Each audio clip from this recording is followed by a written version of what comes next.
भगवान श्याम सुंदर की महती कृपा के फलस्वरूप पवित्र पौष मास में गंगा के पावन पुलिन में विराजमान होकर भगवान की कथा गंगा भागवती गंगा में हम सभी लोग अपने चित्त को, अपने मन को अवगाहित कर रहे हैं। भगवान की जब विशेष कृपा होती है तो जीव को सत्संग का सौभाग्य प्राप्त होता है और सत्संग में आकर भगवान के स्वरूप को, भगवान के स्वभाव को, भगवान के प्रभाव को जीव अनुभव करता है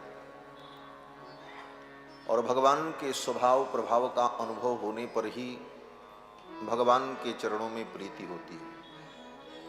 श्री गोस्वामी जी महाराज कहते हैं कि जाने बिनु न होहि परतीति, बिनु परतीत हो ही नहीं प्रीति, प्रीति बिना नहीं भगति दृढ़ाई, जिम खगेश जल के चिकनाई। किसी वस्तु को जब तक हम जानते नहीं तब तक हमें विश्वास नहीं होता और जब तक विश्वास न हो तब तक प्रीति नहीं होती।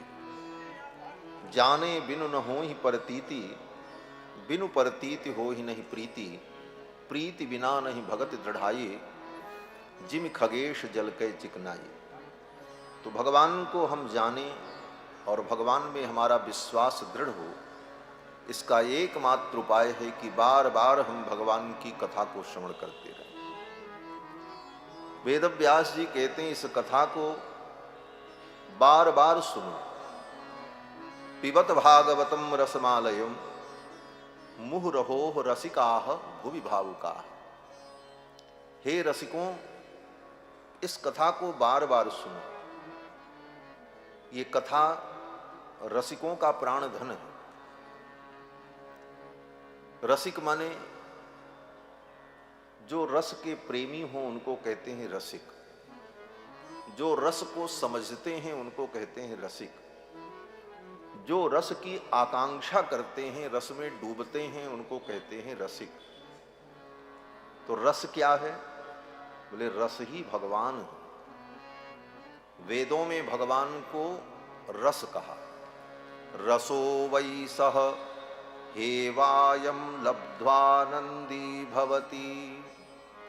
उपनिषद कहता है कि रसो वै सह, वो परमात्मा रस रूप है और उस रस को जो प्राप्त कर ले वो आनंदी हो जाता है, आनंद से युक्त हो जाता है। रसो वै सह हेवायम लब्ध्वानंदी भवति। तो भगवान ही रस है। वस्तुतः संसार में जहां कहीं कोई रस है वह सब रस भगवान के कारण ही है। कहीं भी हमें रस मिलता है, आनंद मिलता है, तो उसके मूल भगवान ही है। आनंद सिंधु के एक बिंदु का ही परिणाम सर्वत्र रस के रूप में हमें मिलता है। जो आनंद सिंधु सुखराशि सी करते त्रैलोक्य सुपासी, सो सुखधाम राम असनामा। जो भगवान आनंद सिंधु हैं और अपने आनंद सिंधु के एक बिंदु से अनंत अनंत सृष्टि को आनंदित और रसपूर्ण कर देते हैं, वे भगवान रसस्वरूप है। रसो वैसा हेवायम लब्ध्वानंदी भवति। तो उस रस को जो समझता है, जो उस रस में डूबता है, वही रसिक है। और रसिक होना, रसिकों के भाव को समझना कोई रसिक ही समझ सकता है।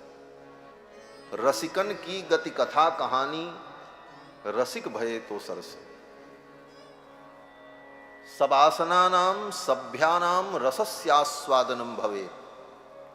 साहित्य के आचार्य विद्वान जन कहते हैं कि जिसके अंदर रस होगा वही उस रस को समझ भी पाएगा। सबासनानाम सभ्यानाम रसस्यास्वादनम भवेत। जिसके अंदर उस रस की वासना विद्यमान होगी वही उस रस का अनुभव कर पाता है। कहीं कोई सभा हो, कोई नाट्य हो, कोई अभिनय हो, तो जो रसिक होगा उसे तो उस नाट्य में, उस लीला में रस मिलेगा। और जिसके अंदर रस की भावना नहीं है, जिसके अंदर वो रस की वासना नहीं है, उस व्यक्ति के लिए वह मंच केवल खंभा, बांस, तंबू, टेंट दिखाई पड़ेगा। इससे ज्यादा उसे अनुभूति नहीं हो सकती। साहित्यकार कहते हैं कि सब आसना नाम सभ्यानाम, जो वासना से युक्त, रस से युक्त सभ्य हैं। सभ्य का मतलब होता है जो सभा में बैठने की योग्यता रखता है, उसको कहा जाता है सभ्य। सभ्य शब्द का यही शाब्दिक अर्थ है। तो सभा में, रसिकों की सभा में जो बैठे हुए सभ्य हैं, उन सभ्यों के अंदर जब रस होगा तभी वो रस अनुभव भी होगा। और ये रस, भगवद रस, अद्भुत रस है। दुनिया के सभी रस से तृप्ति हो सकती है, लेकिन इस रस से कभी तृप्ति नहीं हो सकती। यह रस कितना भी पीते रहो, परंतु हर क्षण ये रस नवीन ही प्रतीत होता है। भक्तजन कहते हैं कि दुनिया में किसी से आप मिलो, एक बार मिलो, 2 बार मिलो, 10 बार मिलो, अच्छा लगेगा, लेकिन फिर मिलो तो अच्छा तो लगेगा, लेकिन भावना यही होगी इनसे तो हम मिले ही हैं। लेकिन भगवान की विशेषता क्या है? बोले जितनी बार भगवान का अनुभव हो और भगवान का दर्शन हो, उतनी बार लगता है कि कुछ नया ही हम अनुभव कर रहे हैं। अर बरात निस दिन मिलबे को, मिले रहत मानो कबहु मिले ना। भगवान से मिल लेने के बाद दोबारा मिलना हो तो लगता है इनसे तो कभी मिले ही नहीं थे। अर बरात निस दिन मिलबे को, मिले रहत मानो कबहु मिले ना। यह ऐसा जो आनंद प्रतिक्षण संवर्धमान आनंद है, उत्तरोत्तर संवर्धमान आनंद है, क्षणे क्षणे नवम नवम नमामि नंद संभवम, जो प्रतिक्षण नवीन प्रतीत होते हैं, ऐसे भगवान रस रूप है। उसी रस का आस्वादन करने के लिए यह श्रीमद् भागवत महापुराण है। श्री सुखदेव भगवान ने राजा परीक्षित को गंगा के पावन तट पर इस रस का आस्वादन कराया, अपनी वाणी के द्वारा इस रस का वर्षण किया। राजा परीक्षित कहते हैं, भगवन नैषाति दुस्सहा छुन्माम त्यक्तोदमपि बाधते। हे गुरुदेव, भूख और प्यास, जिस भूख प्यास से व्याकुल होकर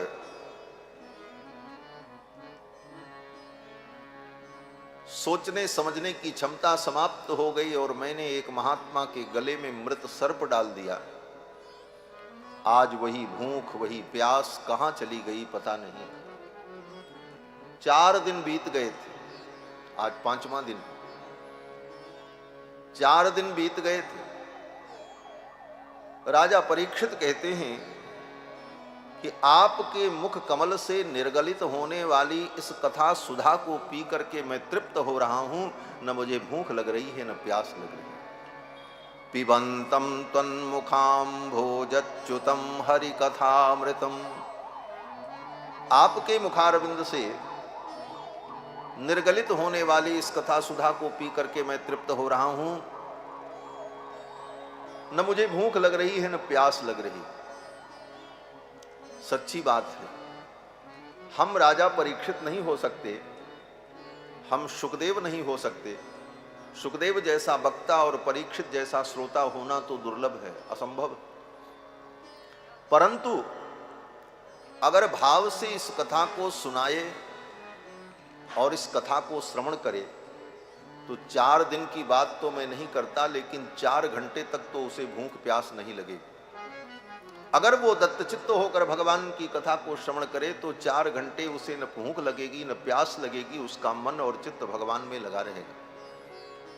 और इसके बाद भी अगर बीच बीच में लोगों को पानी पीने की और चाय पीने की जरूरत पड़े, इसका मतलब है कि वो व्यक्ति कथा नहीं सुन रहा है। भगवान की कथा श्रवण करते हुए चित्त भगवान में लग जाए तो न पानी की जरूरत पड़ेगी न भोजन की जरूरत पड़ेगी। राजा परीक्षित कहते हैं, पिबंतम तन्मुखाम भोजच्युतम हरि कथामृतम, श्री सुखदेव जी कहते हैं, राजन, सम्यक व्यवसिता बुद्धिस्तव राजर्षि सत्तम। हे राजन, तुम्हारी बुद्धि सम्यक व्यवसिता हो गई।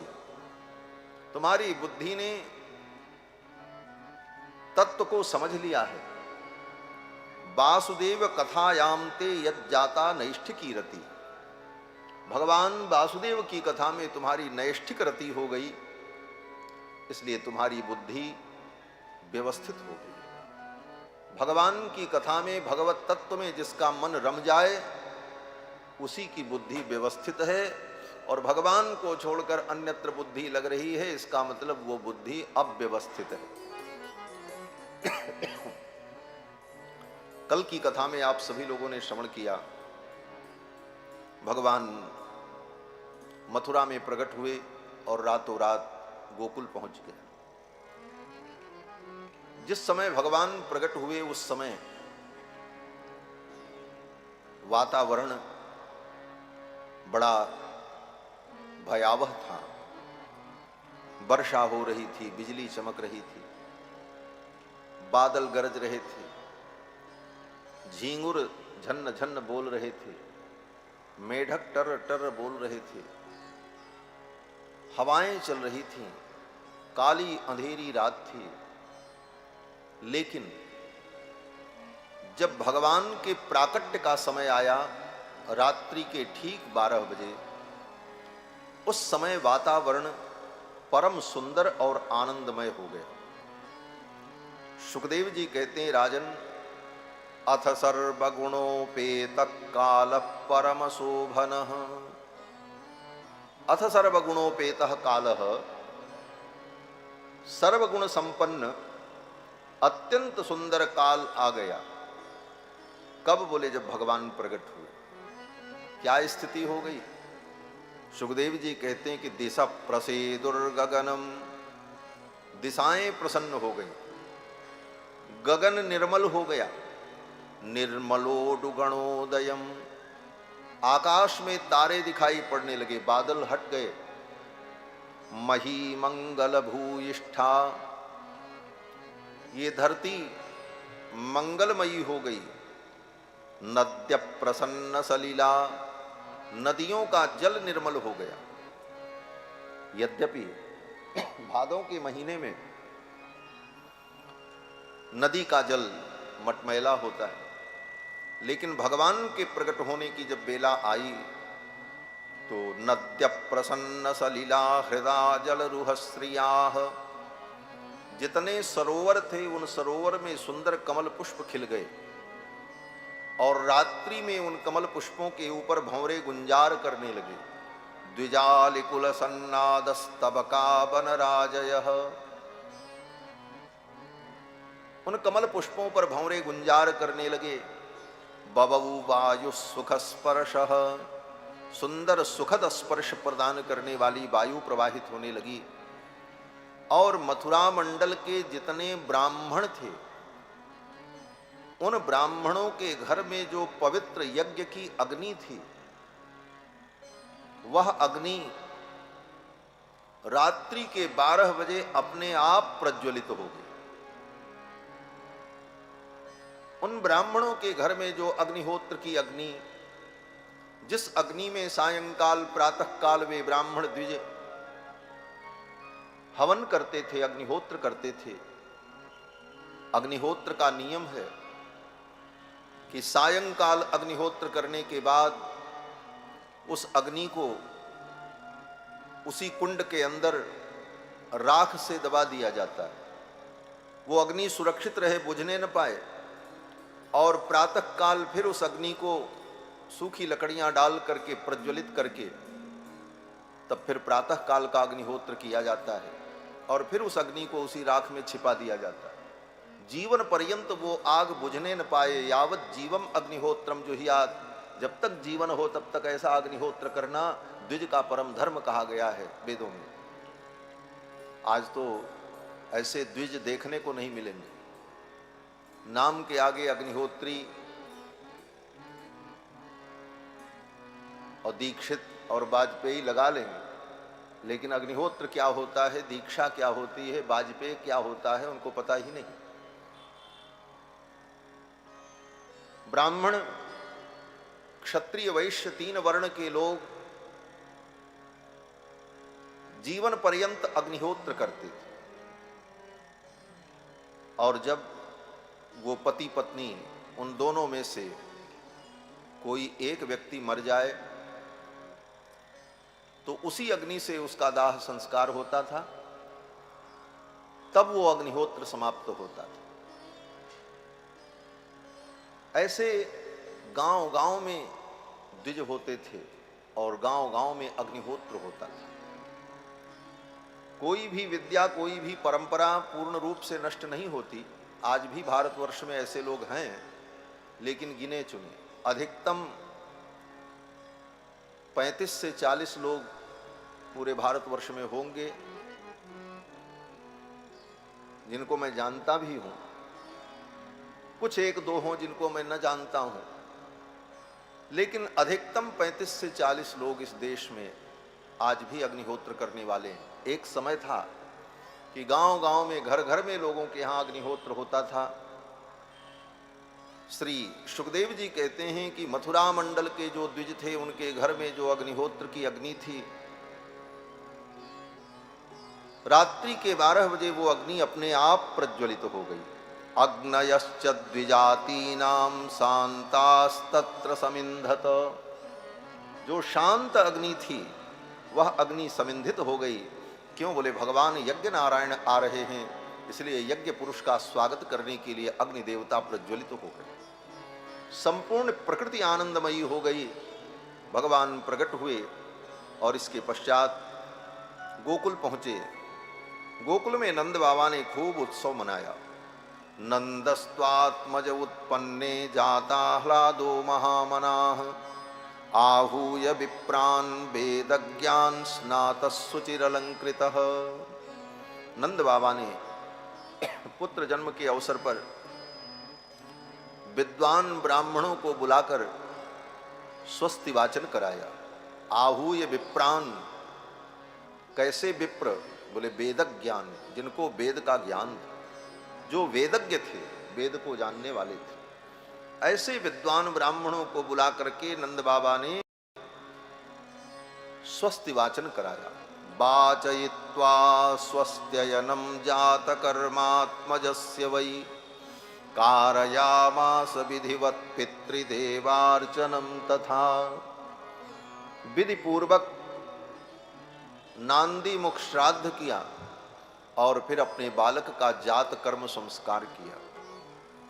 जन्म लेने के तुरंत बाद जो प्रथम संस्कार होता है उसका नाम है जात कर्म संस्कार।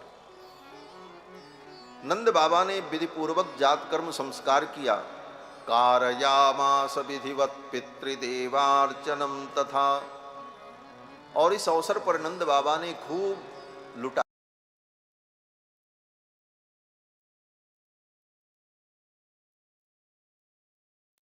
धेनूनां न्यूते प्रादाद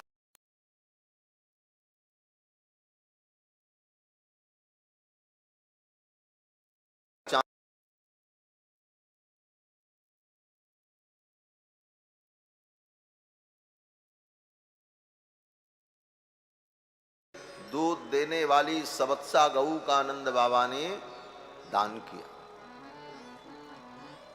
दान करते समय उत्तम से उत्तम वस्तु का दान करना चाहिए।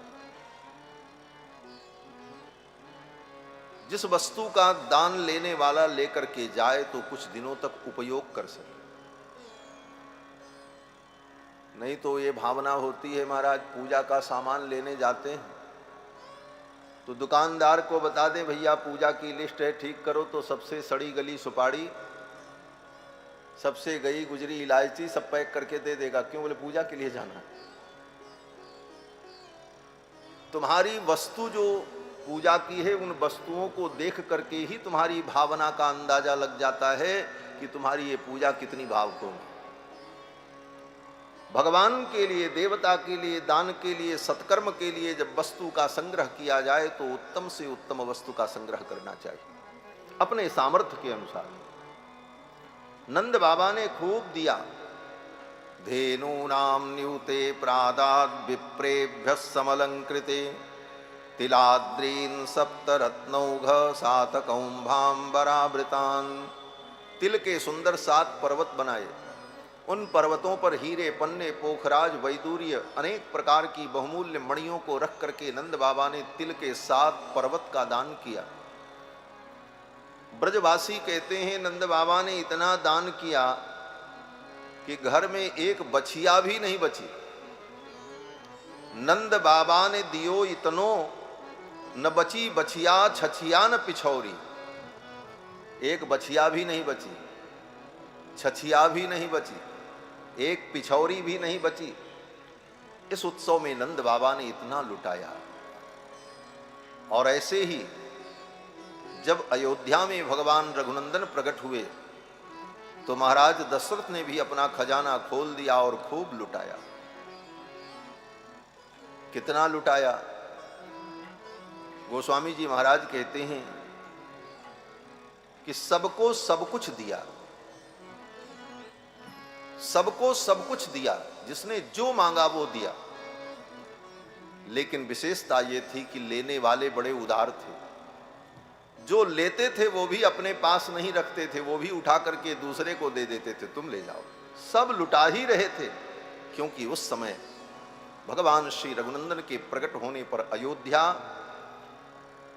अद्भुत हो गई और भगवान को पाकर, उनका दर्शन पाकर के सब धन्य धन्य कृतकृत्य थे। किसी को वस्तु में और किसी पदार्थ में मोह नहीं था, सब आनंद में लुटा रहे थे महाराज। सर्वस दान दीन सब काहू, सर्वस दान दीन सब काहू, यही पावा राखा नहीं ताहू, यही पावा राखा नहीं ताहू। सर्वस दान दीन सब काहू, सर्वस दान दीन सब काहू।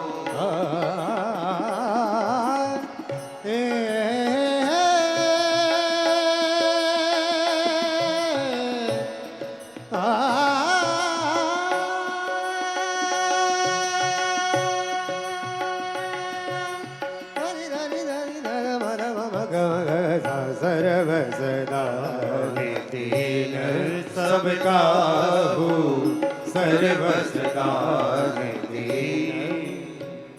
सबको सब कुछ दिया, जेई पावा राखा नहीं ताहू, जो पाया वो भी अपने पास नहीं रखा। गोस्वामी जी महाराज कहते हैं कि देत सबन मंदिर रितये, दे दे करके अपने घर को लोगों ने खाली कर दिया। देत सबन मंदिर रितये, तुलसीदास पुनि भरे देखियत राम कृपा चितवनि चितये। राम जी की कृपा ऐसी बरस रही थी कि लोग जाकर के देखते तो घर फिर भरा हुआ। तो ऐसा उत्साह जो त्रेता में अयोध्या में, वही आनंद द्वापर युग में गोकुल में नंद बाबा के यहां हो रहा था। नंद बाबा ने खूब लुटाया, खूब दान किया। दूर दूर की बधूटियों ने जब सुना कि नंद बाबा के घर में बालक प्रकट हुआ है तो सब बधाई देने के लिए चल पड़ी। और कैसे चली? उन गोपियों को सूचना कैसे मिली? बोले आज की जैसी व्यवस्था तो थी नहीं कि मोबाइल में मैसेज डाल दो सबके पास पहुंच जाएगा। तब तो एक दूसरे से ही संवाद और समाचार प्राप्त होता था। गोपियां जब जमुना के तट पर स्नान करने प्रातः काल गईं तो अन्य गांव की गोपियां, अगल बगल की गोपियां भी आईं और तब एक दूसरे से यह संवाद उन्हें प्राप्त हुआ कि नंद बाबा के घर में बालक प्रकट हुआ है। अब तो गोपियां उत्साह में चल पड़ी नंद बाबा को बधाई देने के लिए। अपनी अजिया सास के जमाने की श्रृंगार सामग्री को निकाला, पेटी खोली, महाराज कड़े पहने, छड़े पहने, बाजूबंद पहने, कमर में करधनी धारण की, गले में हार धारण किया, अपनी चोटी में बालों में मल्लिका के पुष्प को गूथा और सुंदर घेरदार घाघरा पहनकर चित्र विचित्र वस्त्र धारण करके सज धज कर मांगलिक द्रव्यों को लेकर के गोपियां गाती हुई उत्साह में नंद बाबा के भवन की ओर चल पड़ी। सुखदेव जी वर्णन करते हैं कि गोप्य सुमृष्टमणि कुंडल निष्कंठ्यश्चित्रांबरा पथि शिखाच्युत माल्य वर्षाः नंदालयं सबलया ब्रजतिर्विरेजुर्व्यालोल कुंडल पयोधरहार शोभाः।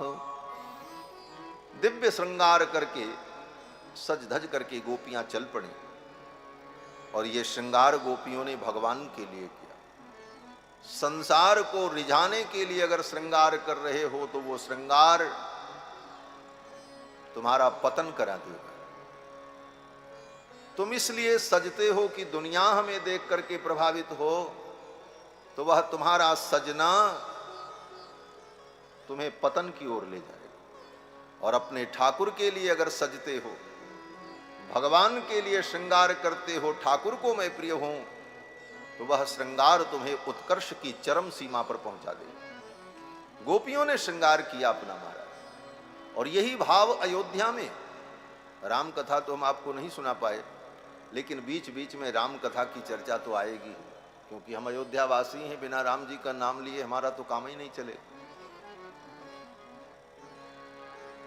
यही स्थिति अयोध्या में थी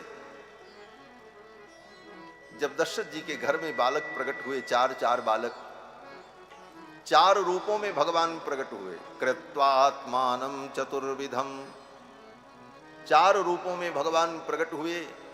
यह समाचार सुनकर अवध की बधूटियां श्रृंगार करके मांगलिक द्रव्यों को लेकर के दशरथ जी के भवन की ओर चल पड़ी महाराज।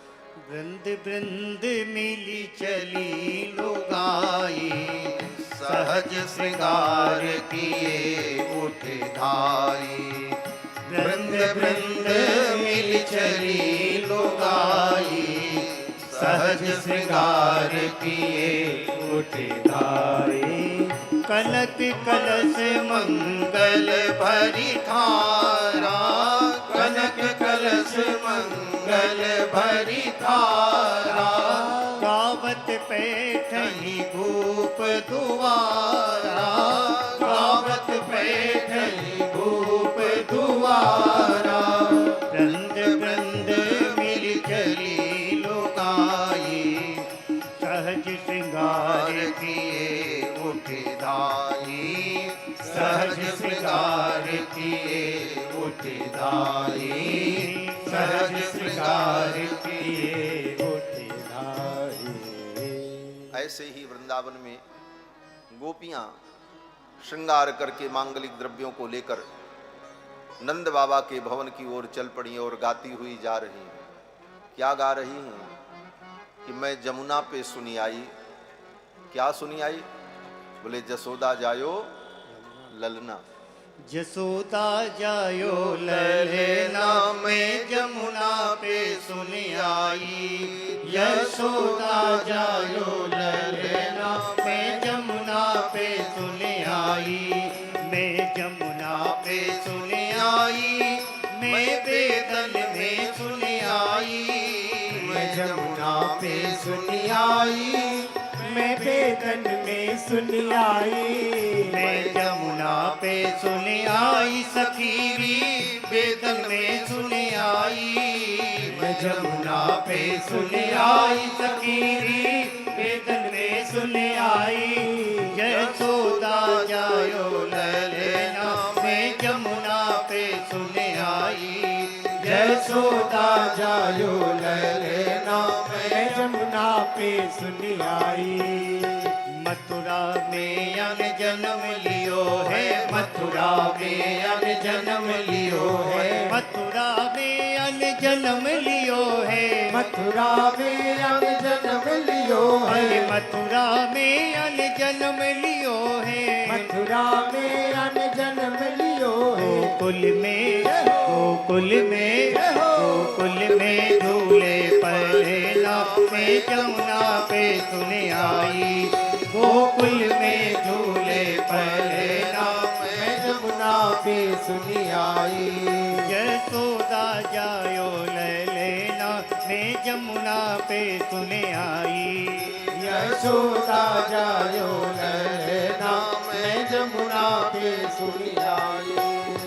काहे को यक बनुर पालनो, काहे को यक बनुर पालनो, काहे को यक बनुर पालनो, काहे को यक बनुर पालनो। अरे काहे को यक बनुर पालनो, काहे को यक बनुर पालनो। काहे के काहे के लागे फूदेना मैं जमुना पे सुने आई।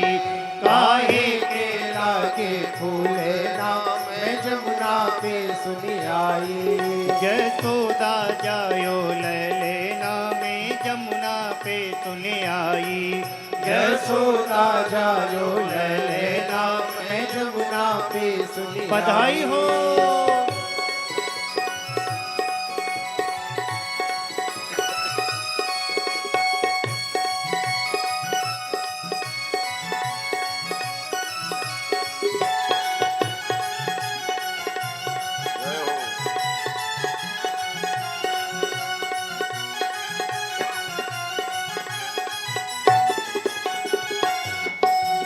रतन जड़ित यक बनुर पालनो, रतन जड़ित यक बनुर पालनो, रतन जड़ित यक बनुर पालनो, रतन जड़ित यक बनुर पालनो। रतन जड़ित यक बनुर पालनो। रतन जड़ित यक बनुर पालनो। रेशम के लागे फूदेना मैं जमुना पे सुने आई। रेशम के लागे फूदेना मैं जमुना पे सुने आई। यशोदा जायो ललेना मैं जमुना पे सुने आई। यशोदा जायो ललना मैं जमुना पे सुनी आई।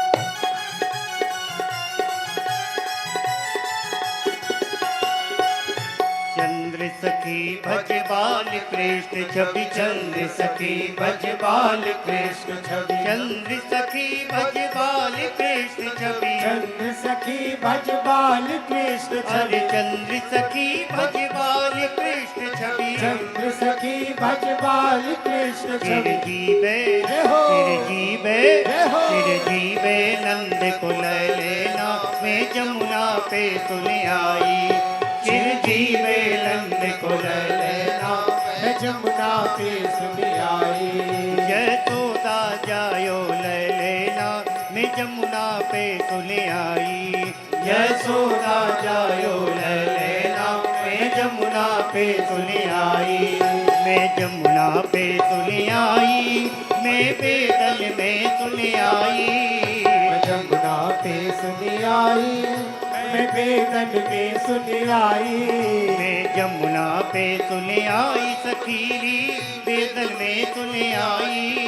मैं जमुना पे सुनी आई सखीरी बेदन में सुनी आई। यशोदा जायो ललेना मैं जमुना पे सुने आई। यशोदा जायो ललेना मैं जमुना पे सुनी आई। मैं जमुना पे सुने आई। मैं जमुना पे सुनी आई। मैं बेदन में सुने आई। मैं बेदन में सुनी आई। बोलो श्री बाल कृष्ण लाल की जय। जय जय श्री राधे राधे। श्याम। भगवान श्याम सुंदर के जन्म महोत्सव में गोपांगनाओं ने पहुंचकर बधाई दी। गोपियों ने कहा ता आशीष प्रयुंजाना चिरम पाहीति बालके। हे यशोदा रानी, आपका बालक चिरंजीवी हो, दीर्घायु हो। हरिद्रा चूर्ण तैलाद भी सिंचंत्यो जनमुज्जगुहु। एक दूसरे के ऊपर हल्दी कुमकुम दही अक्षत लोग फेंकने लगे और देखते देखते नंद बाबा के द्वार पर दूध दही का कीच मच गया। यह उत्सव कई दिनों तक चलता रहा। उसी समय कंस ने अपने सेवकों को बुलाया और कंस ने विचार विमर्श किया कि देखो, देवकी की 8वीं संतान कन्या हुई, वो भी आकाश में चली गई। जाते जाते कन्या ने कहा, तू मुझे क्या मारेगा, तेरा शत्रु तो ब्रज में कहीं प्रकट हो चुका है। तो उस कन्या की बात अगर सत्य माने तो मेरा शत्रु ब्रज में कहीं पैदा हो चुका है, उसका कैसे पता लगाया जाए और उसे कैसे समाप्त किया जाए, यह विचार करने के लिए आप सबको बुलाया गया है। कंस की सभा में बड़े बड़े असुर बैठे हुए थे। अघासुर, बकासुर, धेनुकासुर, पूतना, तृणावर्त, केशी, प्रलंबासुर, ये सब असुर कंस के अनुचर थे। सभा में जब कंस ने ये बात कही कि शत्रु कहीं पैदा हो चुका है, उसका कैसे पता लगाया जाए, तो सभा में बैठी हुई पूतना ने कहा, महाराज पता लगाने की आवश्यकता नहीं है। बोले क्यों? पूतना ने कहा कि हम लोग शत्रु का पता लगाने में अगर लग गए तो समय बीत जाएगा और शत्रु सावधान हो जाएगा। शत्रु सावधान हो उसके पहले उसे समाप्त कर देना चाहिए। कंस ने कहा, पता तो चले कि शत्रु कहां है। पूतना ने कहा, महाराज पता लगाने की जरूरत नहीं है। कन्या की बात अगर सत्य है तो आपका शत्रु अगर ब्रज में कहीं पैदा हुआ है तो ज्यादा से ज्यादा 1 महीने का होगा। 1 महीने के अंदर जितने बच्चे पैदा हुए उन सब बच्चों को एक तरफ से मार दिया जाए, उसी में आपका शत्रु भी मर जाएगा। पता लगाने की क्या जरूरत है। कंस ने कहा, पूतना तेरी बात तो ठीक है, लेकिन इतने बच्चों की हम हत्या करेंगे तो प्रजा हमारा विरोध करेगी। पूतना ने कहा, महाराज प्रजा को पता ही नहीं चलेगा कि यह काम आपने करवाया। कैसे? पूतना ने कहा, यह कार्य मैं कर दूंगी। मुझे अनेक प्रकार की माया का ज्ञान है। माया के द्वारा सुंदर वेश धारण करके अपने स्तन में कालकूट विष लगाकर गांव-गांव में गली गली में मैं जाकर के घूमूंगी और उन बच्चों को लेकर मैं अपना दूध पिलाऊंगी। दूध के साथ विष पी करके वे बच्चे मर जाएंगे, आपके ऊपर संदेह नहीं होगा। कंस ने कहा, पूतना ये तेरी योजना तो बड़ी अच्छी है, कब से तू ये कार्य करेगी? पूतना ने कहा, महाराज बस कल प्रातः काल से इस कार्य में मैं लग जाती हूं। पूतना बालकों की हत्या करने के लिए नियुक्त हो गई और इधर नंद बाबा ने अपने गोप ग्वाल बालों को बुलाया और कहा, देखो भैया हम सब कंस के अधीन हैं। राजा कंस को वार्षिक कर देते हैं और इस वर्ष का कर अभी दिया नहीं गया है। समय से कर का भुगतान नहीं हुआ तो कंस के सिपाही सैनिक कर वसूल करने के लिए यहां आएंगे और कंस के सिपाही सैनिकों को अगर ये बात पता चल गई कि वसुदेव जी की बड़ी पत्नी रोहिणी मेरे घर में रहती हैं, उनका एक बालक भी है, तो कंस कोई भी अनिष्ट कर सकता है और कंस कोई अनिष्ट करेगा तो मेरे भी बालक का अनिष्ट होगा। इससे अच्छा है कि कंस के सिपाही सैनिक कर वसूल करने के लिए यहां आवें, उसके पहले मथुरा जाकर के कंस को कर दे देना चाहिए। गोप ग्वाल बालों ने कहा, हमारे लिए क्या आज्ञा है? नंद बाबा ने कहा, सावधानी पूर्वक तुम लोग गोकुल की रक्षा करो और मैं मथुरा जा रहा हूं, कंस को कर दे करके आता हूं। गोप ग्वाल बालों ने कहा, ठीक है। गोप ग्वाल बालों को गोकुल की रक्षा में नियुक्त करके नंद बाबा कंस का वार्षिक कर देने के लिए मथुरा के लिए चल पड़े। गोपान गोकुल रक्षायाम निरूप्य मथुराम गतः नंदः कंसस्य वार्षिक्यम करम दातुम कुरुद्वः। कंस का वार्षिक कर देने के लिए नंद बाबा मथुरा के लिए चल पड़े। मथुरा पहुंचे, कंस को कर दिया। फिर नंद बाबा ने सोचा इतनी दूर आए हैं तो वसुदेव जी से भेंट हो जाती। और वसुदेव जी को भी पता चला कि नंद बाबा गोकुल से किसी काम से मथुरा आए हुए। तो वसुदेव जी ने सोचा नंद बाबा से भेंट हो जाती तो पुत्रों का समाचार मिल जाता, क्योंकि मन तो पुत्रों में ही लगा था। वसुदेव जी के दो दो पुत्र नंद बाबा के घर, रोहिणी नंदन और नंदनंदन। वसुदेव जी सोचने लगे नंद बाबा से भेंट हो जाती तो पुत्रों का संदेश प्राप्त हो जाता। संयोग बना, नंद बाबा और वसुदेव जी की भेंट हुई। ये दोनों संबंध में भाई लगते, माताएं भिन्न भिन्न हैं, पिता एक ही। नंद बाबा जब आए वसुदेव जी के पास तो नंद बाबा ने वसुदेव जी को सांत्वना दी और समझाया।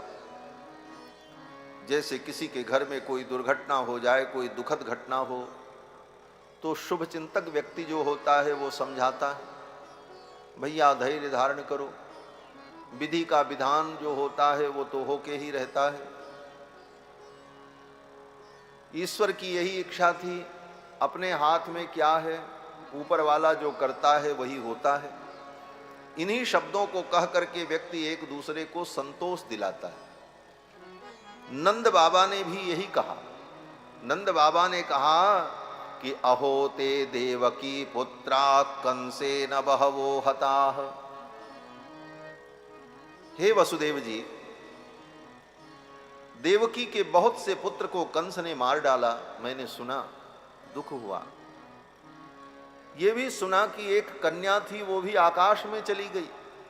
एका वसिष्ठा वरजा कन्या सापि दिवंगता। ये सब सुनकर मुझे दुख हुआ, लेकिन हे वसुदेव जी, अपने वश में कुछ नहीं है, सब कुछ अदृष्ट का परिणाम। अदृष्ट का परिणाम माने जो दिखाई न पड़े उसको कहते हैं अदृष्ट। अदृष्ट मीमांसकों का परम तत्व है। अदृष्ट माने पुण्य और पाप। पुण्य और पाप जो है वो दिखाई नहीं पड़ता। आप यज्ञ करो तो उस यज्ञ से पुण्य उत्पन्न हुआ। कहते हैं यज्ञ करने से व्यक्ति स्वर्ग जाता है, तो यज्ञ करने के तुरंत बाद स्वर्ग कहां जाता है, और यज्ञ यहीं खत्म हो जाता है। तो फिर उसे बाद में जो स्वर्ग मिलता है, यज्ञ तो पहले ही खत्म हो गया, पूर्णाहुति हो गई, तो फिर स्वर्ग मिला कैसे? तो मीमांसा शास्त्र कहता है कि उस यज्ञ के करने पर एक अदृष्ट उत्पन्न हुआ। अदृष्ट माने जो दिखाई नहीं पड़ता, वो पुण्य उत्पन्न हुआ, और वह पुण्य सुरक्षित रहता है, उसी पुण्य से स्वर्ग मिलता है। उसी तरह के व्यक्ति ने पाप किया तो पाप कर्म तो खत्म हो गया, उसने पाप किया, वो काम पूरा हो गया, लेकिन उस पाप कर्म से एक अदृष्ट उत्पन्न हुआ जिसका नाम पाप है, और वो पाप अदृष्ट बना रहता है, और समय आने पर उसका फल उस जीव को प्राप्त होता है, नरक के रूप में, दुख के रूप में, विविध बाधाओं के रूप में, व्याधियों के रूप में। तो ये अदृष्ट जो है ये मीमांसकों का सर्वस्व है। मीमांसा दर्शन में इसी अदृष्ट की शक्ति से ही संपूर्ण सृष्टि चलती है। ये सिद्धांत महर्षि जैमिनी ने, कुमारिल भट्ट ने, पार्थसारथी मिश्र ने, मुरारी मिश्र ने, मंडन मिश्र ने, ये मीमांसक महाविद्वानों ने इसी विषय पर गंभीर विचार किया। तो ये अदृष्ट जो है, सब कुछ करने वाला अदृष्ट है। वो स्वयं नहीं दिखता है, लेकिन उसका परिणाम दिखता है। नंद बाबा कहते हैं कि अदृष्टमात्मनस्तत्वं यो वेद न समुह्यति। जो व्यक्ति अपने अदृष्ट को कारण मान लेता है उसे मोह नहीं होता, अर्थात वो मोह में नहीं पड़ता है, वो धीरे धीरे अपने आप को संभाल लेता है। यही हमारी भारतीय संस्कृति में बचपन से सिखाया जाता है और इसी कारण से हम बड़े से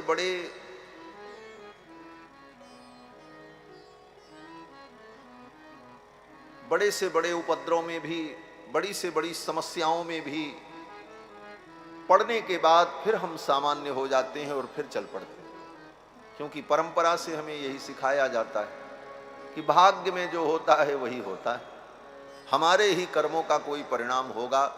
और ये सब कह करके व्यक्ति अपने आप को संतोष दिलाता है।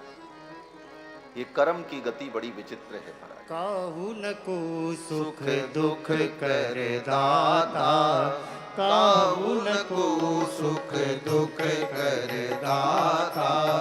निज कृत कर्म भोग सब भ्राता, निज कृत कर्म भोग सब भ्राता। काहू न को सुख दुख कर दाता, काहू न को सुख दुख कर दाता। कोई किसी को सुख नहीं देता, कोई किसी को दुख नहीं देता, अपने ही कर्मों का परिणाम व्यक्ति को भोगना पड़ता है। अब इसको तीन प्रकार से भी समझ सकते हैं। जैसे कुछ लोग कर्म की निष्ठा रखते हैं, कुछ लोग ज्ञान की निष्ठा में रहते हैं और कुछ लोग भक्ति की निष्ठा में रहते हैं। जो कर्म की निष्ठा में रहने वाले लोग हैं उनके लिए क्या उत्तर है?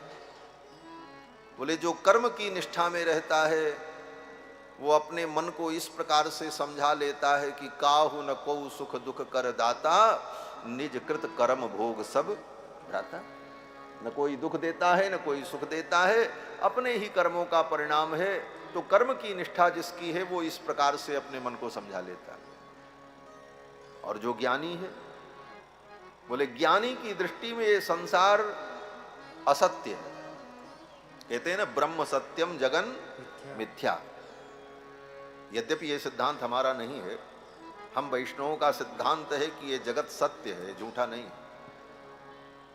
सत्यम जगत तत्वतः, तत्वतः ये जगत सत्य है, झूठा नहीं है। आज लाखों अरबों वर्षों से लोग चिल्लाते चले आए जगत झूठा है, जगत झूठा। कहां झूठा हुआ? आज तक झूठा होता तो नष्ट हो जाता, कहां हुआ झूठा? इसलिए वैष्णव सिद्धांत जो है, भगवत भक्तों का सिद्धांत, वैष्णव सिद्धांत कहता है कि सत्यम जगत तत्वतः, ये जगत तत्वतः सत्य है। और जो झूठे ज्ञान की बात होती है, मिथ्या ज्ञान, हमारे आचार्य कहते हैं यथार्थम सर्व विज्ञानम। दुनिया में जो कुछ विज्ञान माने ज्ञान है वो सब यथार्थ है, मिथ्या ज्ञान होता ही नहीं। ज्ञान होगा तो मिथ्या कहां से होगा?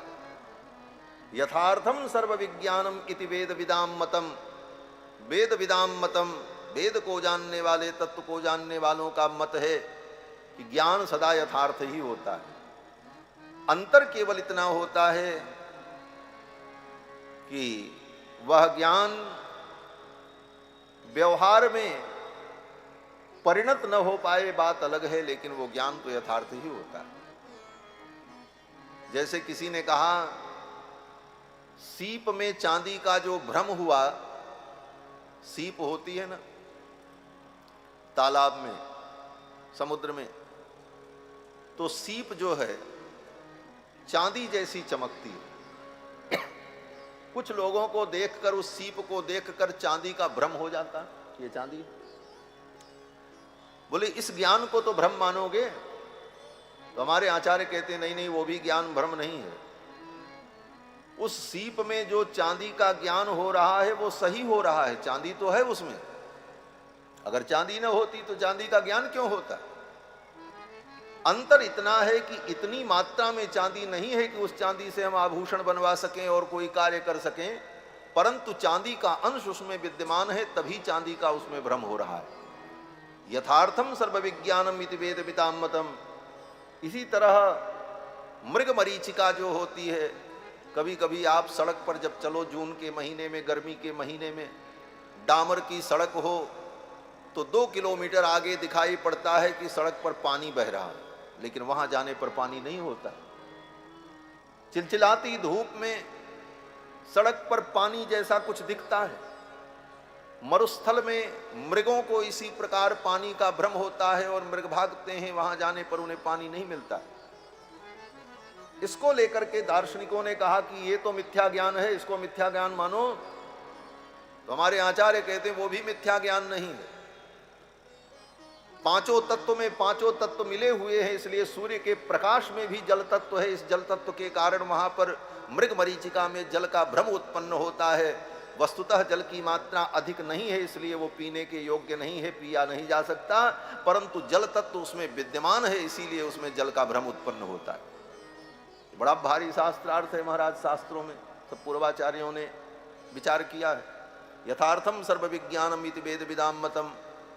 तो ज्ञानियों की दृष्टि में, जो आज के ज्ञानी हैं, जो कहते हैं जगत झूठा है, उनका जो दृष्टिकोण है, उनके दृष्टिकोण के अनुसार तो ये जगत क्या है, बोले सपना। जैसे सपना झूठा होता है, तो ये जगत जो है झूठा है। तो जगत में कोई दुख हो, विपत्ति आए, तो ज्ञानी अपने मन को समझा लेता है ये जगत सपना है। और सपने की बात पर क्या विचार करना, सपने में राजा बनो चाहे रंक बनो, जागने के बाद न कोई राजा है न कोई रंक है। तो उसी प्रकार ये संसार सपना है, इस तरह से समझा करके ज्ञानी अपने मन को संतोष दे लेता है। उमा कहूँ मैं अनुभव अपना, उमा कहूँ मैं अनुभव अपना। सत हरि भजन जगत सब सपना, सत हरि भजन जगत सब सपना। उमा कहूँ मैं अनुभव अपना, उमा कहूँ मैं अनुभव अपना। तो ज्ञानियों की दृष्टि में जगत स्वप्नवत है, इसलिए जो दुख भी हुआ, विपत्ति भी आई, वो भी स्वप्न के समान है। जैसे जागने के बाद उसका कोई मतलब नहीं, उसी प्रकार मोह की निशा से हम जाग जाएं तो ये संसार का दुख जो है ये सब कुछ नहीं है, सपना है। ये ज्ञानी समझ गया। अब तीसरी कोटि हुई भक्त की। भक्त क्या समझता है, बोले भक्त कर्म करता है, लेकिन कर्म के फल पर ज्यादा वो आश्रित नहीं रहता। और ज्ञान मार्गियों के अनुसार वो भक्त जगत को झूठा भी नहीं मानता। तब बोले तो जो दुख सुख हमको जीवन में हुआ, ये क्यों हुआ? तो भक्त का दृष्टिकोण है कि हमारे भगवान जो करते हैं वो होता है। राम कीन चाहै सोई होई, राम कीन चाहै सोई होई। करे अन्यथा अस नहीं कोई, करे अन्यथा अस नहीं कोई। हुई है सोई जो राम रचि राखा, हुई है सोई जो राम रचि राखा। को करि तर्क पढ़ावै साखा, को करि तर्क पढ़ावै साखा। ये भक्त का दृष्टिकोण है। भक्त कहता है वही है सोई जो राम रचि राखा, हमारे राम जी, हमारे ठाकुर जो सोचे होंगे वो होगा, और जो होगा अच्छा ही होगा। ये भक्त का दृष्टिकोण है। तो किसी भी प्रकार से अगर ज्ञान मार्गी हैं, कर्म मार्गी हैं, भक्त मार्गी हैं, तीनों स्थिति में आप अपने मन को समझा लें, यही बुद्धिमानी है। कोई भी परिस्थिति आए, कठिन से कठिन परिस्थिति में अपने मन को संभाल लेना, यही ज्ञान और यही बुद्धि है, यही विवेक है। और नहीं तो व्यथित होकर, दुखी होकर के तुम कुछ कर भी तो नहीं पाओगे। जो होना है वो तो होगा ही।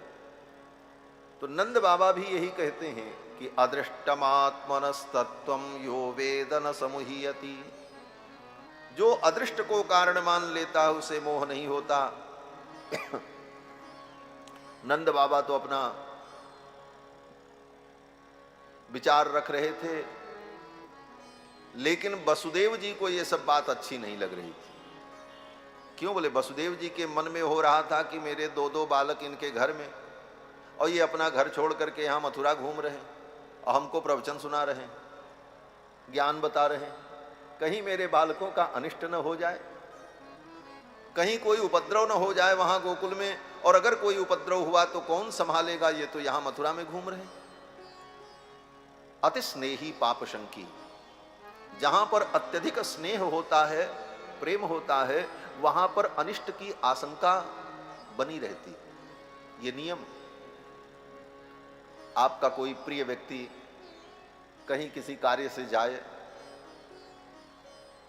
और समय से लौट करके ना आए तो मन में कितनी प्रकार की कल्पनाएं आने लगती हैं, पाप की आशंका होने लगती। क्या हुआ? कहीं बीमार तो नहीं हो गया, कहीं कोई दुर्घटना तो नहीं हो गई, कहीं किसी लड़ाई झगड़े के चक्कर में तो नहीं पड़ गया।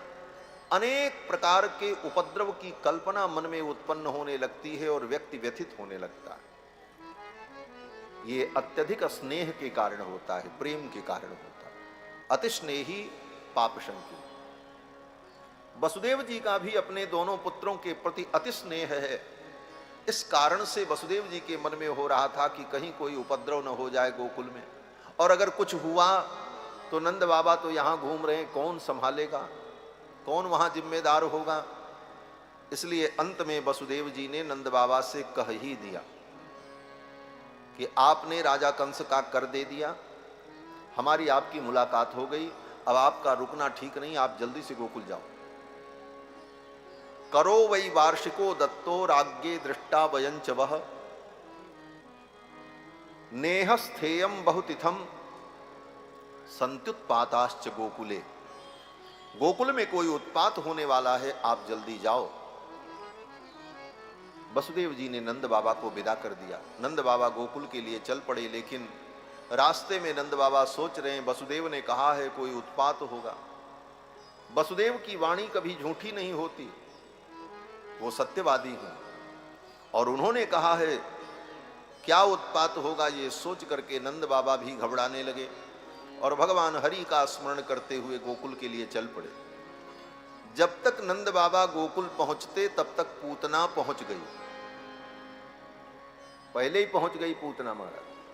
कंसेन प्रहिता घोरा पूतना बाल घातिनी। बच्चों की हत्या करने वाली पूतना गोकुल में पहुंच गई, और पूतना ने माया के द्वारा सुंदर वेश धारण किया। योषित्वा माययात्मानं प्राविशत काम रूपिणी प्राविशत कामचारिणी।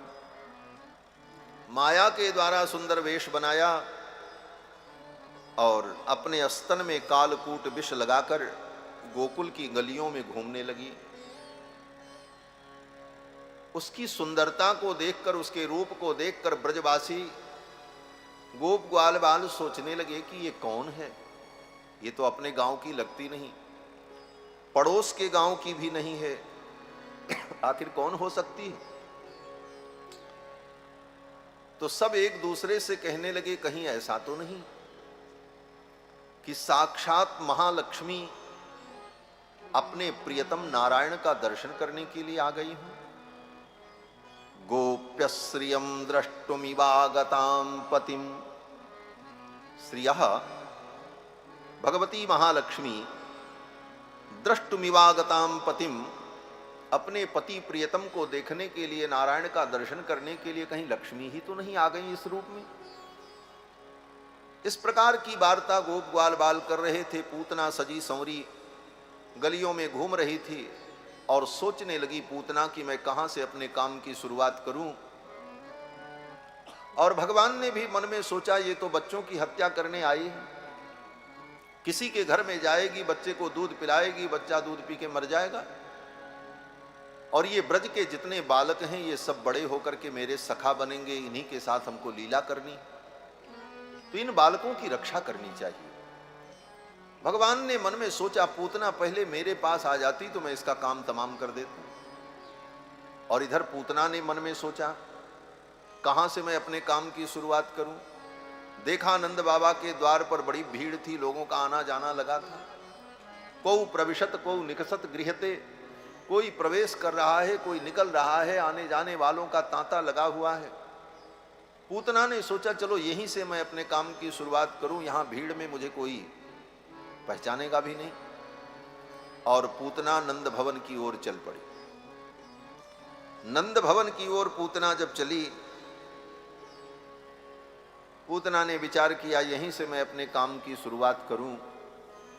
तो भगवान श्याम सुंदर ने भी मन में कहा, आओ पूतना मौसी, यहीं से मैं भी अपने काम की शुरुआत करूंगा। भगवान का काम क्या है? बोले, परित्राणाय साधूनाम विनाशाय च दुष्कृताम। दुष्टों के संहार के लिए ही तो भगवान का अवतार हुआ। भगवान ने भी कहा, आओ पूतना मौसी, यहीं से मैं भी अपने काम की शुरुआत करूंगा। पूतना आई। जब पूतना आई तो भगवान ने अपनी आंखों को बंद कर लिया। पालना में लेटे थे।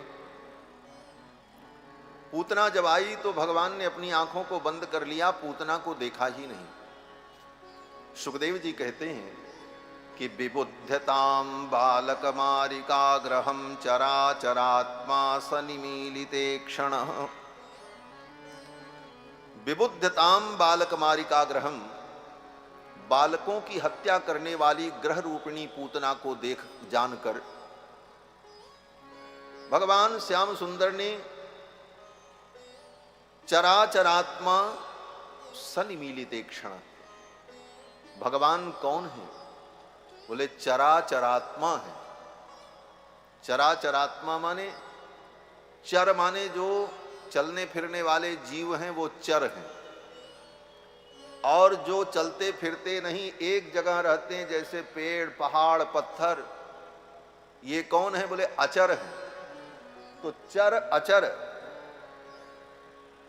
इन दोनों में जो आत्मा के रूप में प्रतिष्ठित हैं वे भगवान। चराचरात्मा सनिमीलिते क्षण। चराचरात्मा भगवान गोविंद श्री कृष्णचंद्र ने अपने नेत्रों को बंद कर लिया। अब नेत्रों को क्यों बंद किया भगवान ने, इस विषय को लेकर के विद्वानों ने अनेक प्रकार की उत्प्रेक्षाएं की। कोई विद्वान कहते हैं भगवान ने इसलिए नेत्र बंद कर लिया कि भगवान के नेत्र में करुणा और दया है। भगवान ने सोचा, अगर पूतना को हम देखेंगे तो इसके ऊपर दया आ जाएगी, और दया आ जाएगी तो इसका वध कैसे होगा, इसे मारना जरूरी। इसलिए भगवान ने अपने दया के द्वार को ही बंद कर लिया। कोई भक्त कहते हैं कि भगवान ने अपने नेत्रों को बंद कर लिया, और नेत्र बंद करके भगवान विचार करने लगे। जैसे किसी गंभीर विषय पर व्यक्ति चिंतन करता है तो आंखों को बंद कर लेता और चिंतन करता। भगवान भी आंख बंद करके चिंतन करने लगे कि अरे, ब्रज में हम माखन मिश्री खाने आए, ये कहां से गड़बड़ बात हो गई। माखन मिश्री तो अभी खाने को मिला नहीं, जहर पिलाने पूतना मौसी आ गई। क्या मामला है, कहां से गड़बड़ी हो रही? इस गड़बड़ी का ज्ञान करने के लिए, समझने के लिए भगवान ने मानो नेत्रों को बंद कर लिया। कोई भक्त कहते नहीं नहीं, भगवान ने नेत्रों को बंद करके ध्यान की मुद्रा में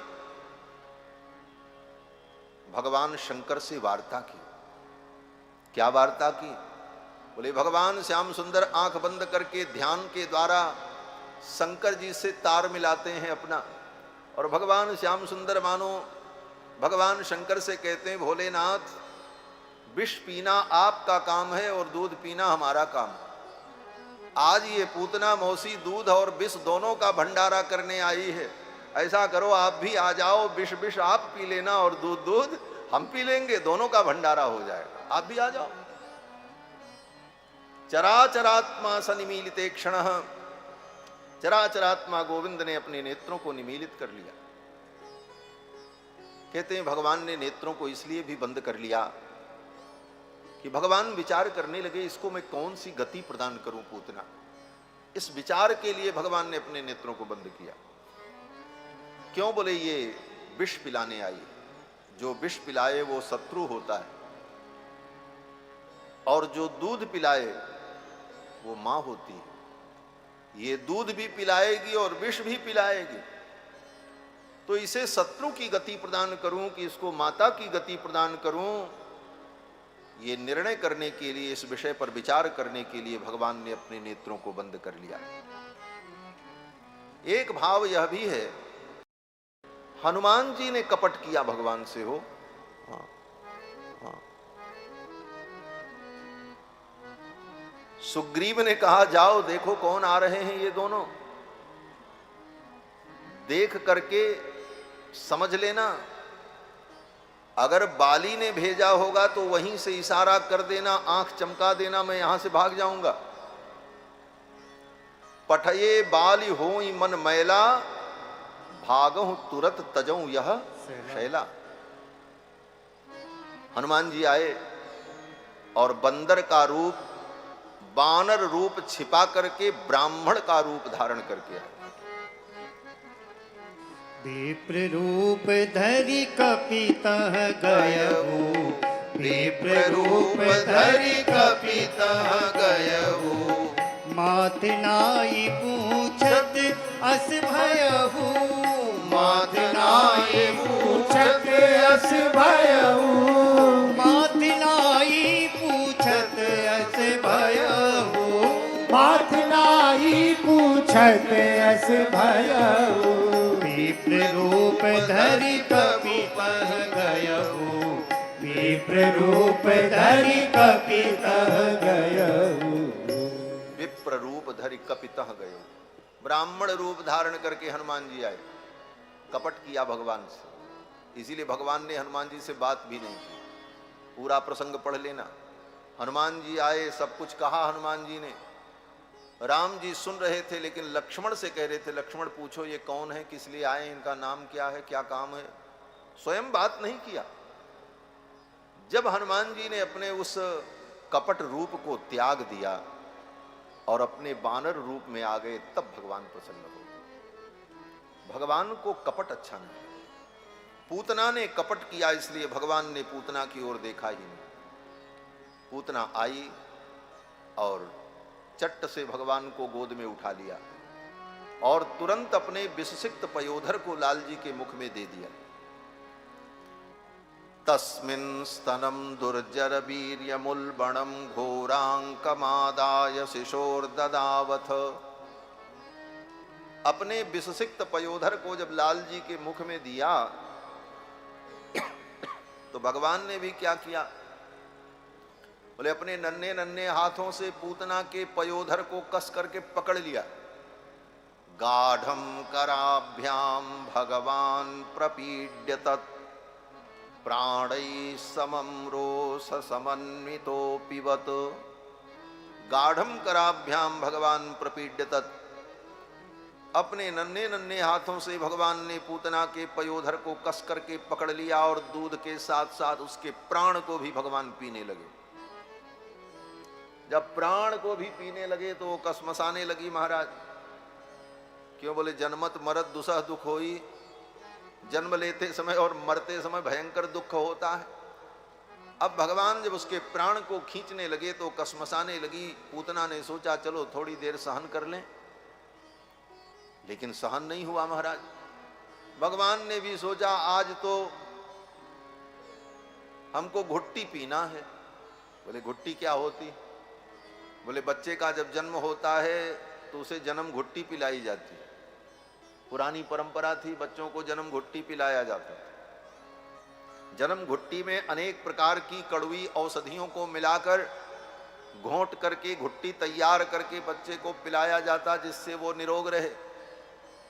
भगवान ने कहा मेरी मैया ने, देवकी मैया ने घुट्टी पिलाई नहीं, और यहाँ आने के बाद यशोदा मैया जो मिली ये तो उत्सव में व्यस्त हो गई और यहाँ के आनंद में व्यस्त हो गई, कोई घुट्टी पिलाने वाला नहीं मिला। ये पूतना मौसी हमको घुट्टी पिलाने आई है। घुट्टी तो थोड़ी कड़वी होती, जन्म घुट्टी। भगवान ने यही सोचा पूतना मौसी घुट्टी पिलाने आई हैं तो आज मैं घुट्टी बना करके पीऊंगा। घुट्टी में अनेक प्रकार की औषधि होती हैं। भगवान ने कहा आज पूतना के पाप को, ताप को, संताप को, इसके दुख को, जन्म जन्म के कर्म बंधन को, इसके स्तन के दुग्ध को, इसके स्तन में लगे हुए विष को, सबको एक ही में घोंट करके घुट्टी तैयार करके पी जाएंगे। भगवान ने कहा ऐसी घुट्टी आज हम बनाएंगे। और भगवान पूतना का पैपान करते हुए उसके प्राणों को भी खींचने लगे। जब प्राण को खींचने लगे तब पूतना कसमसाई और चिल्लाने लगी। पूतना कहती है कि सा मुंच मुंचालमिति प्रभाषिणी। पूतना कहती मुंच मुंच छोड़ दे, छोड़ दे, अरे पूत ना, बस अब छोड़ दे। लेकिन भगवान नहीं छोड़ते। पूतना कहती छोड़ दे, भगवान कहते हैं अरे पूतना मौसी हम जल्दी किसी को पकड़ते नहीं, अब पकड़ लें तो बिना बैकुंठ पहुंचाए छोड़ते नहीं, भगवान का स्वभाव है। भगवान ने कहा अब क्या छोड़ना, अब तो इसको बैकुंठ ही पहुंचाना ठीक होगा। पूतना चिल्लाती रही सा मुंच मुंचालमिति प्रभाषिणी निष्पीड्यमाना खिल जीव मर्मिणी। अंत में पूतना ने देखा ये बालक तो मुझे मार डालेगा। फिर तो पूतना भगवान को लेकर के आकाश में उड़ गई, विशाल रूप धारण कर लिया और चल पड़ी मथुरा की ओर।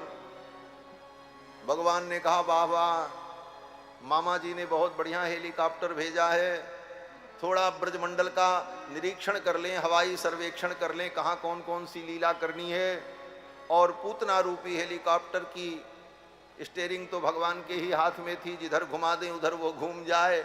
कभी पूतना इधर उड़े, कभी उधर उड़े, कभी किधर भी जाए, और पूरे ब्रजमंडल की परिक्रमा लगाई महाराज ऊपर ऊपर आकाश में।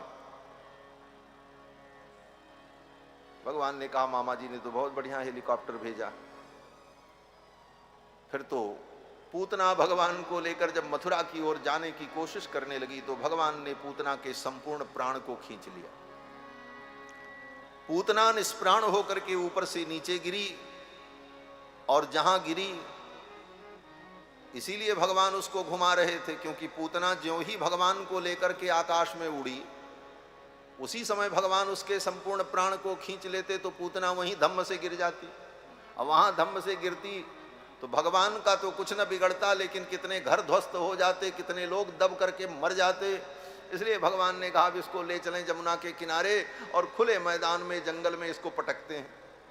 और पूतना उड़ती हुई जब गई उस स्थान पर, तब भगवान ने संपूर्ण प्राण को खींच लिया। पूतना ऊपर से नीचे गिरी धम्म। और जब पूतना गिरी, बड़ी विशाल काया थी महाराज। सुखदेव जी कहते हैं 18 किलोमीटर का शरीर था उसका। यहां से प्रयागराज ज्यादा होगा, प्रयागराज 18 किलोमीटर का उसका शरीर था। सुखदेव जी कहते हैं पतमानोपि तद्देह स्त्री गव्यूत्यंतर द्रुमान चूर्णयामास राजेंद्र। हे राजन, जब पूतना का शरीर धरती पर गिरा तो लगा कि जैसे कोई ग्रह आकर के पृथ्वी पर गिर पड़ा हो, और वहां के जितने वृक्ष थे 6 कोस के अंदर वो सब ध्वस्त हो गए, चूर चूर हो गए। पूतना की छाती पर भगवान खेल रहे थे। पूतना के दोनों वक्षस्थल, पूतना के दोनों पयोधर के बीच में भगवान खेल रहे थे। पूतना के पयोधर मानो तकिया बन गए थे कि भगवान न इधर लुढ़क पावे न इधर लुढ़क पावे। उन दोनों के बीच में ठाकुर खेल रहे थे। तब तक गोप ग्वाल बाल आए। अब गोप ग्वाल बाल भगवान को कैसे उतारें, ढूंढने लगे कन्हैया किधर किधर। 18 किलोमीटर लंबा कोई आदमी हो और जमीन पर लिटा दिया जाए तो उसके छाती की ऊंचाई भी कम से कम 10 मंजिले मकान के बराबर तो होगी ही, इससे कम क्या होगी। और 10 मंजिले मकान पर कोई बालक बैठा हो तो सड़क पर घूमने वाले व्यक्ति को क्या दिखेगा। गोप ग्वाल बालों को कुछ समझ में नहीं आया। सबने बांस बल्ली लगा करके पूतना के छाती पर चढ़कर आरोहण किया और जाकर के देखा महाराज, तो महाराज जैसे एयरपोर्ट का रनवे होता है ऐसे ही उसका शरीर लंबा चौड़ा है। गोप ग्वाल बाल सब दौड़ते हुए गए और भगवान गोविंद को उठा लिया, लेकर के आए, यशोदा रानी को दिया। यशोदा रानी ने कन्हैया को स्नान कराया, गाय के मूत्र से स्नान कराया, जमुना जल से स्नान कराया, गाय के चरण की मिट्टी लेकर के पूरे शरीर में लगाई और फिर गाय का गोबर लेकर के कन्हैया के एक एक अंग में गाय के गोबर का टीका लगाया।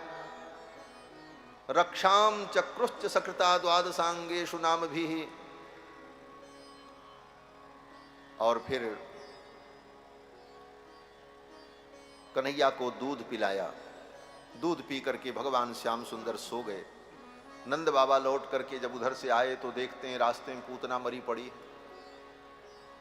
फिर ये हुआ कि पूतना को क्या करें। नंद बाबा ने कहा अपने अपने घर जाओ, कुल्हाड़ी फरसा ले आओ और इसको काट काट करके छोटे छोटे टुकड़े करो। इतनी बड़ी पूतना को कोई उठा पाएगा नहीं, चिता में रखना संभव नहीं। तो गोप ग्वाल वालों ने कुल्हाड़ी फरसा लेकर पूतना के शरीर को काट काट करके छोटे छोटे टुकड़ों में विभक्त कर दिया। कलेवरम परशुभित छित्वा तत्ते ब्रजऊ कसह, ब्रजवासियों ने पूतना के कलेवर को काट काट करके छोटे छोटे टुकड़ों में विभक्त किया और दूर ले जा करके जमुना के तट पर रख करके निदहन काष्ठधिष्ठितम, लकड़ी रख करके जला दिया। पूतना की जब चिता जली तो चिता से जो धुआं निकला, उस धुएं से पूरा ब्रजमंडल सुगंधित हो गया। सुखदेव जी कहते हैं राजन, दह्यमानस्य देहस्य धूमश्चागुर सौरभा, पूतना की चिता के जलने से जो धुआं निकला, उस धुएं से, उसकी सुरभि से, सुगंधि से पूरा ब्रजमंडल सुवासित हो गया, सुगंधित हो गया। राजा परीक्षित ने कहा भगवान वो तो पापिनी थी। सुखदेव जी कहते हैं उत्थितः कृष्ण निर्भोक्ता, कृष्ण ने पूतना के पयोधर का पान किया, इसलिए पूतना का शरीर परम पवित्र हो गया। भगवान के संस्पर्श से पूतना का शरीर पवित्र हो गया, क्योंकि भगवान तो पवित्र को भी पवित्र करने वाले हैं। वेदव्यास जी कहते हैं कि पवित्राणाम पवित्रम यो मंगलानाम च मंगलम, दैवतम देवतानाम च भूतानाम यो व्ययः पिता, यतः सर्वाणि भूतानि भवन्त्यादियुगागमे, यस्मिश्च प्रलयं यान्ति पुनरेव युगक्षये, तस्य लोकप्रधानस्य जगन्नाथस्य भूपते। ये भगवान का वैशिष्ट्य है। ऐसे भगवान, उनके मुखारविंद का स्पर्श होते ही पूतना का शरीर पवित्र हो गया और पूतना की चिता से दिव्य सुगंधी आई। सुखदेव जी कहते हैं राजन, क्यों न हो, पूतना की छाती पर चढ़ करके भगवान ने दूध पिया। ये बात बड़ी साधारण सी लगती है, पूतना की छाती पर चढ़ करके भगवान ने दूध पिया, लेकिन सुखदेव जी किस भाव में इस बात को कहते हैं। पदभ्याम भक्ति हृदयस्थाभ्याम वंद्याभ्याम लोकवंदितैहि, अंगम यस्याः समाक्रम्य भगवान अपिबत स्तनम।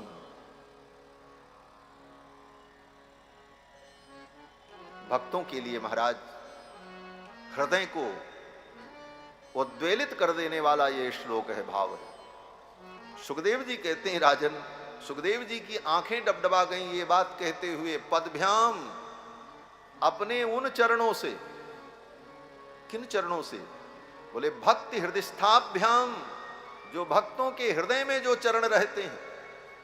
गोपियां जिन चरणों को अपने हृदय में रखने के लिए भगवान से प्रार्थना करती हैं, यत्ते सुजात चरणाम्बुरोहस्तनेषु भीताः शनैः प्रियदधि महिकर्कशेषु, तेनाटवी मटसि तद्व्यथतेन किंचित् कूर्पादिभिर्भ्रमति धीर भवदायुषान्नः।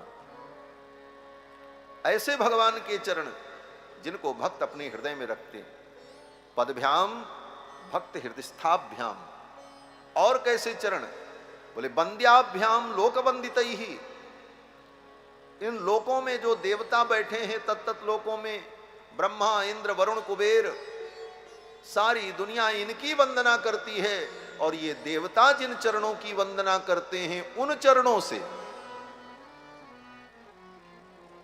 पदभ्याम भक्ति हृदयस्थाभ्याम वंद्याभ्याम लोकवंदितैहि, अंगम यस्याः समाक्रम्य, जिस पूतना के अंग पर, छाती पर उन चरणों से चढ़कर, अंगम यस्याः समाक्रम्य भगवान अपिपत्स्तनम, भगवान ने पूतना के पै का पान किया। और भगवान जब दूध पी रहे थे, बच्चा जब दूध पीता है, मगन रहता है, तो अपने चरण को हिलाता है ऐसे। भगवान जब पूतना का पैपान कर रहे थे तो अपने नन्हे नन्हे चरणों को भगवान हिलाते, तो भगवान के चरणों की ठोकर पूतना के शरीर पर लगती, मानो अपने चरणों से पूतना के शरीर को ठोक ठोक कर, अपने चरणों के प्रहार से पूतना के जन्म जन्म के साप ताप परिताप को दूर करते हुए भगवान ने पूतना को परम पावन बना दिया। और फिर पूतना को भगवान ने परम गति प्रदान कर दी। यही कथा सुनकर के सुखदेव जी अपनी समाधि छोड़ करके चले आए थे। दूसरे दिन की कथा में मैंने निवेदन किया था, अहो वकीयम स्तन कालकूटम जिघाम सया पाए यद प्रसाद्य। ये कथा श्रद्धा भाव से जो सुनता है वो भगवान कृष्ण के भक्ति को प्राप्त करता है। इसकी यही फलश्रुति है। और इस कथा का नाम क्या है? पूतना बध?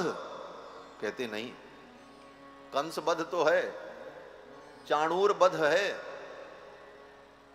जिन जिन असुरों को भगवान ने मारा उसका नाम बध है। चाणूर बध, कंस बध, मुष्टिक बध, अघासुर का बध, बकासुर का बध।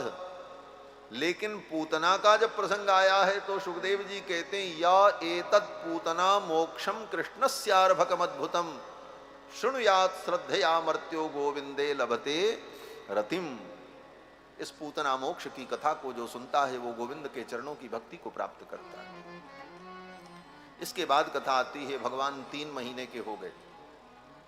तीसरे महीने में जब भगवान का नक्षत्र आया, जन्म नक्षत्र रोहिणी नक्षत्र, तो माता यशोदा ने और रोहिणी ने विचार किया, आज कन्हैया को विधिवत स्नान करावें, अभिषेक करें। यशोदा रानी ने अपनी सखियों को बुलाया, बाजा बजाने वालों को बुलाया, वेद पढ़ने के लिए, वेद मंत्रोच्चार के लिए विप्रों को, ब्राह्मणों को बुलाया और बड़ी तैयारी की। महाराज वादित्र गीत द्विज मंत्र वाचकई चकार सूनो रभिषेचनम सती। सती यशोदा ने अपने कन्हैया का अभिषेक किया और अभिषेक करके नूतन नवीन वस्त्र धारण कराया और पालना में लेटा दिया। भगवान पालना में झूलने लगे। सारे जगत का पालन करने वाले आज पालना में झूल रहे हैं। मैं पद नहीं गाऊंगा, लेकिन उसका भाव कहते हैं, जग पालक झूली रहे पड़े पड़े पालना, छटा को निहारी जरा होश को संभालना। पीत पीत झंगुली और श्वेत श्वेत पहुंचियां, हिलत बाह प्यारी लगे नीलमणि कौचिया। नजर ना लगाना कोई संभल नजर डालना, छटा को निहारी जरा होश को संभालना।